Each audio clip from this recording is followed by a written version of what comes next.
more clues for us? We're all set for the next chapter.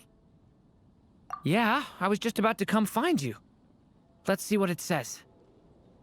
Now sprout to life the story's seeds, stirred by wind-borne melodies. Then on that breeze the music leaves, fading into distant memories. Seek the place where wind and tale entwine, and once there, make 3 riddles into verse, and 3 melodies into song. For in poetry and song will this story start to blossom. Come on! Another riddle? All that talk about wind and melodies? What do you think the answer could be? Oh! Care to elaborate? Wind? Music? Poetry? Tone-deaf bards gotta know the answer. You mean Lord Barbados? Albedo introduced us when I first arrived in Mondstadt. I mean, someone like me was bound to catch his eye sooner or later. It's better that it's out in the open anyway. Now, how should we track him down?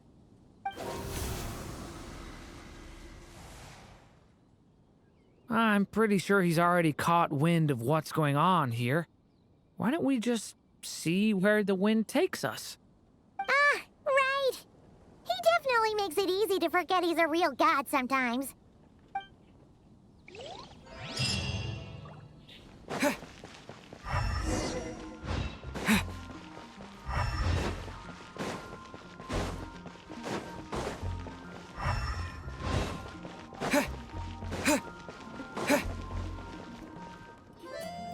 Traveler, Paimon! What a sight for sore eyes! And the little dragon from the fairy tale world. I heard your voices calling out to me on the wind. Something about needing help with a riddle? Sorry to disturb you, Lord Barbados. Disturb me? Not at all! To tell you the truth, I'm just as curious about this riddle as you are. Let me take a look.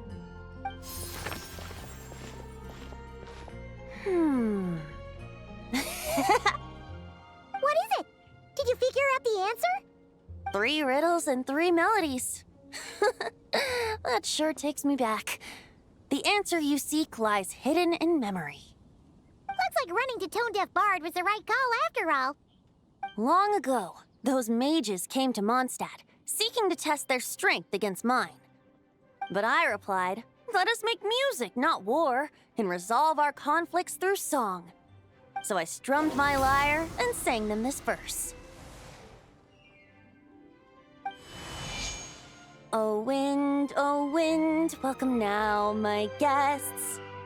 Pass through verdant leaves unseen, where shape your formless self may take, and offer up a graceful scene, a fleeting gift for welcome's sake. Leap at the edge of a sea of clouds, where land meets sky and sky meets ground. There frighten off the noisy crowds and bring my guests a calm profound. Fly beneath the stars up high, where mortal noise is swept aside, that my dear guests with starry eyes may share the dreams they hold inside. Now go to where I vowed to keep a quiet spot for them to sleep. No clash, no contest bars the way, just tea and mirth to fill the day. There you have it, the 3 melodies. As for the answers to those 3 riddles, I trust you can guess them by now. The woods, the edge of a cliff, and the sky? Correct! Funnily enough, your mother was also the first to solve it, all that time ago. There must be some kind of special rapport between those who write stories and those who sing them. The woods, a cliff, and the sky. Oh! So suppose the spot that answer points to is where you're headed next. You should know, after solving my riddle, the mages even accepted my proposal and made that location their official meeting spot. And going by what your book is suggesting, once you found it, you might want to try playing the melody I just shared with you. Guess you can be pretty reliable when it counts, huh, great animal Archon? Thanks for the help, Lord Barbados. Still got questions for me, huh? Yeah, you must have read countless tales in your time, being a wandering bard and all. In your experience, why might an author consider a story unfinished? Unfinished? Well, I guess if there's something left to accomplish in the story, or, if the last line goes, "To be continued." Huh? Wow, your helpfulness lasted for like 1 second. In all seriousness, I would think the answer to that question lies in your mother's story itself. It's not my place to pry any further. All right then, we should get going. I wonder when their next meeting will be.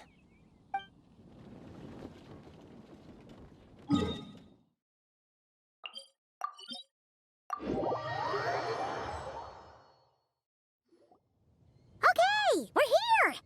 Now, we just need to play the 3 melodies, and we should be able to gather the memories for the next chapter, right? A musical performance? Huh. Out of all the things Miss Lisa has taught me, that's the one I'm worst at.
Even a war that shook the world could not halt the witches' gatherings. Yet even so, with the passing of time, 3 of their teacups no longer came to be set. The witches did not linger long in sorrow, for the story witch had brought glad tidings of her own. Born was her dragon child, safe and sound. Her fellow witches offered up their blessings, eagerly debating how to celebrate the child's birth.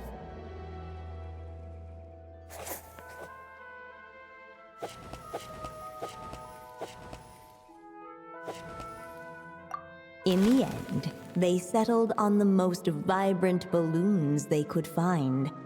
After all, what could be more joyous than the arrival of new life?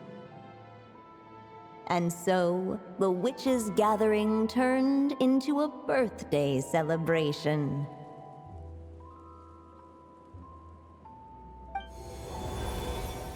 So, we're back in the story world, huh? As if from nowhere, new guests appeared at the witches' table. Perhaps they too had come to celebrate the dragon child's birthday. Yet while everyone else was busy thinking about what kind of gift to offer, these 3 seemed to have come empty-handed. Hardly the recipe for a warm welcome to a birthday party, now is it? A gift? Hey, what's this all about? We only just found out this was a party! While the guests voiced their complaints and grievances, perhaps they should have been wondering what kind of gift to give instead. So, we need to bring a gift to advance the story? Oh, but where are we supposed to get something like that? Perhaps it would be a good idea to have a look around. Why didn't you just say so?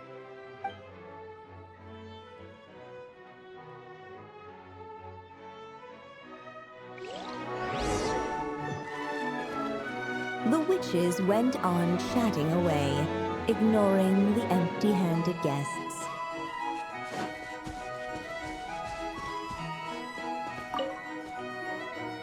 Hey, is that the other Durin? Hey, Mini Durin! Nope, no reaction.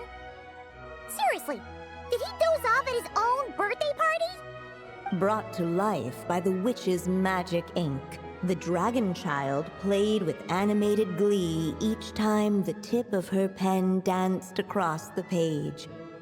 Yet she could not spend all her time writing. For the upcoming witches' gathering, she had no choice but to set down her pen. But before doing so, she wrote one last line. So did the child drift off into blissful slumber. Well, that's a bit convenient. Strange. I don't remember ever being at any of the mages' gatherings. When exactly was this birthday party supposed to have happened? No wonder you don't remember. From the looks of it, you were probably fast asleep at the time.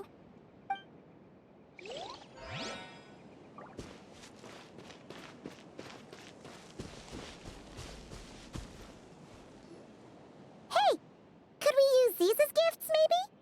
At last, the guests found something to give the dragon child. Guess that's a yes, then. Which one should we go for?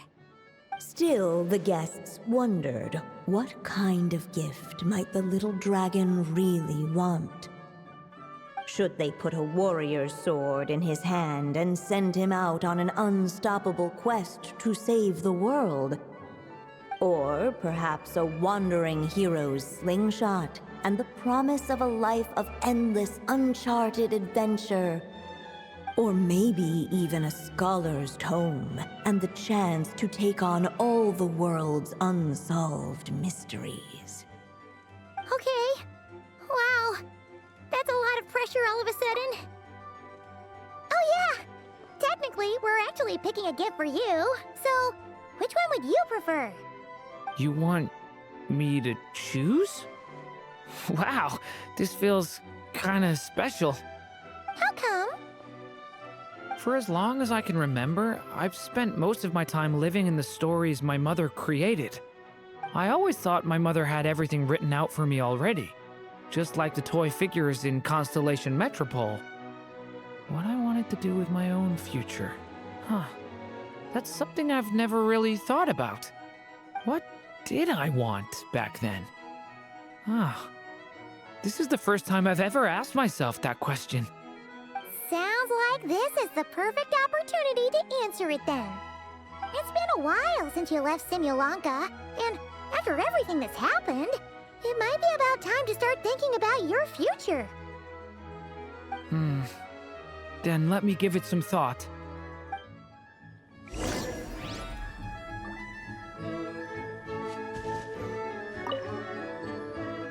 Wait, this pen! What the guests saw before them was none other than the witch's pen, the source of countless moving tales.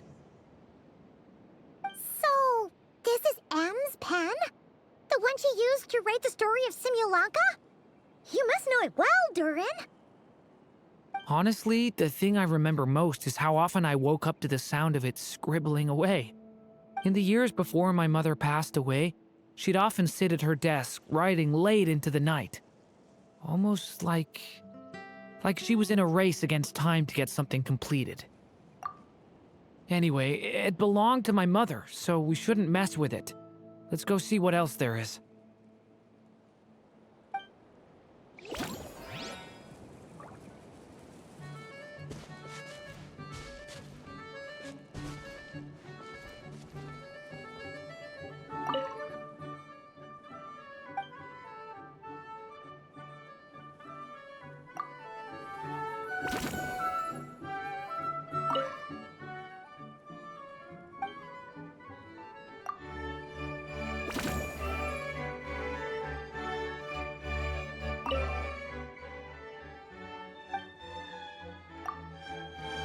The guests hesitated, and not without good reason. Given how much this gift would mean to the little dragon, a bit of careful thought could go a long way. Wait. What the guests... So, Honestly, in the years before my mother passed, anyway.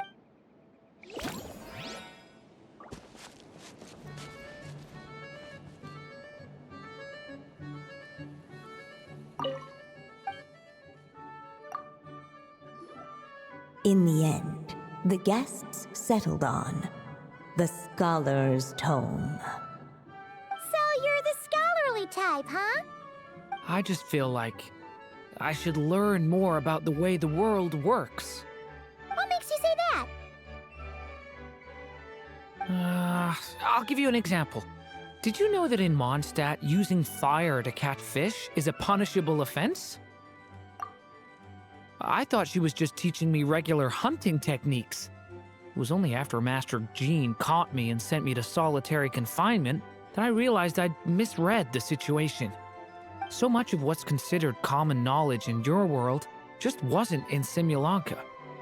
So I have to learn, or I'll keep causing trouble for everyone else. Paimon's not sure that counts as common knowledge.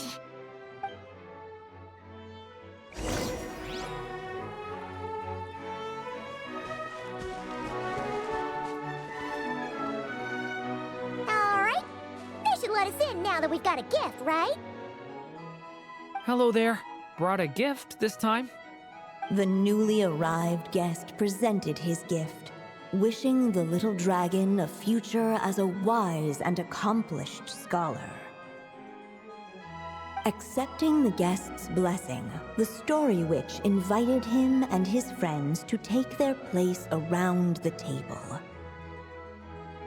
Finally, she could introduce them all to her dragon child, telling all in attendance about the moment of his hatching, and of course, the name he'd been given. It was then that the Seer Witch, diviner of the stars, withdrew her gaze from the heavens and turned a sorrowful glance upon the little dragon. You gave him the same name as that evil dragon? That's right. But the life I intend for him shall be very different. What folly to love so blindly. For as you must know, a name is the mirror of destiny itself.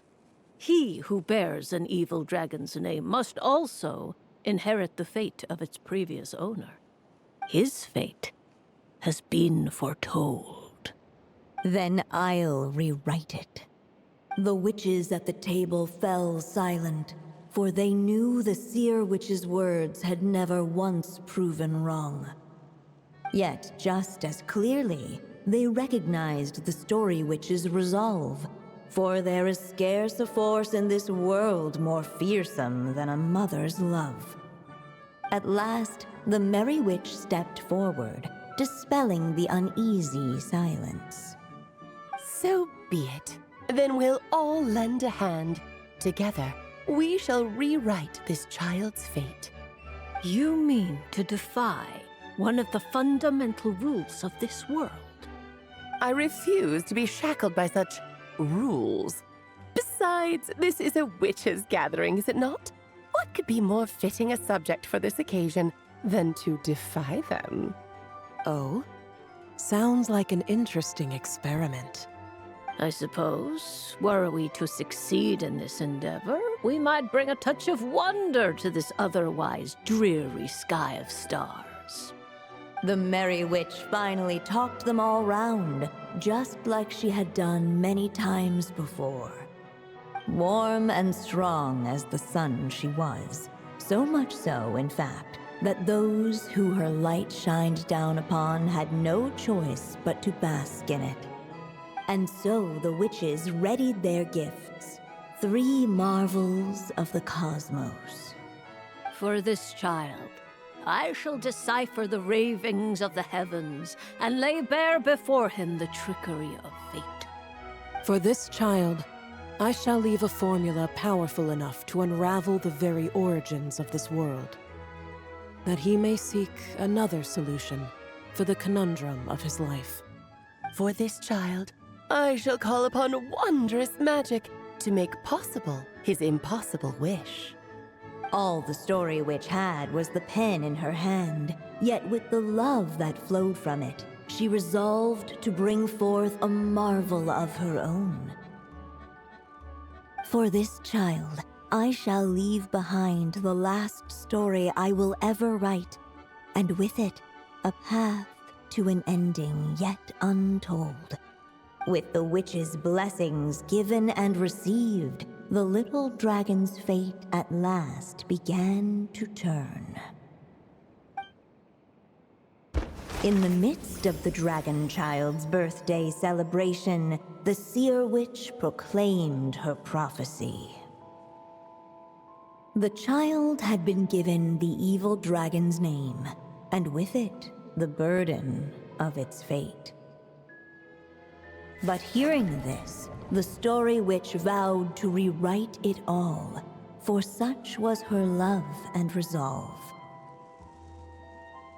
And so the other witches offered their gifts in turn, marvels as rare as any in the cosmos. Together, they sought to test one of the fundamental laws of this world, in part to support a mother's love, and in part to sate their own curiosity. Oh, and I almost forgot. Our new guests came bearing blessings of their own. Who knows?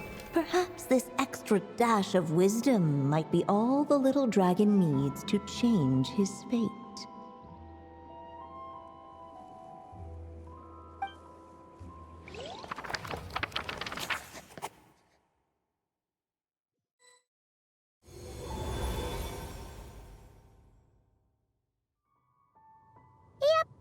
Looks like we've completed this chapter, too. Those witches in the story were the mages at the Hexen Circle, right? They sure seem to care a lot about you, Durin. But, Paimon kinda had trouble following their conversation. Just a bunch of mystery, as usual. The evil dragon's fate. Oh, is that what you're worried about? But didn't we already take care of that? Ah, the mages must have had a hand in that, too. Also, I was just thinking, which part of the story are we even meant to be completing? Oh, it feels less like we're filling in the gaps and more like we're adding something new altogether. But we use the ink, right? And the book hasn't given us any more clues, so that must mean our task is complete. At least for now. Yeah, I guess we're doing something right. Maybe I'm overthinking things. It's just, this is my mother's final wish, so I don't want to mess it up. Anyway, thanks for all your help. I'll let you know as soon as the book reveals a hint about the next chapter. Okay then. See you in the next chapter.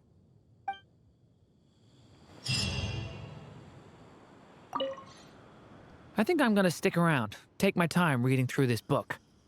If you feel like jumping back into the story, just come find me.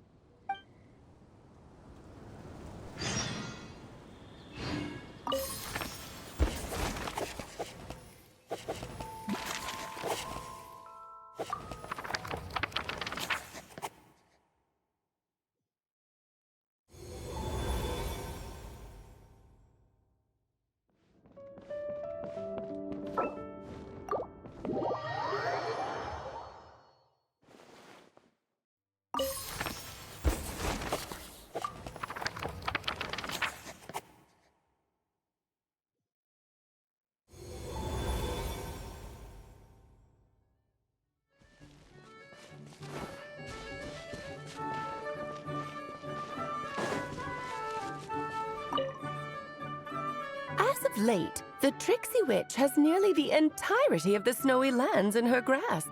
Now none but the Tsar can command her submission. Such a pity that she can no longer spare the time to join our gatherings. Tell me, does the Wander Witch still roam among the stars? Who can say how long we'll have to wait for her return? I had hoped sharing all the fun little stories from our gatherings might entice her to remain. Then how about the Memory Witch? Does she still walk the mortal realm? Yes, she has that secret mission of hers to accomplish, so she couldn't make it to our gathering. But she doesn't seem to regret her choice, so naturally, it's not my place to pry. As rare a chance to gather as this. And yet, almost half of us are absent. Cheer up. At least you came with good tidings. I suppose I'm just feeling a little sentimental. After all, there will come a day when I, too, am among those absent at these gatherings.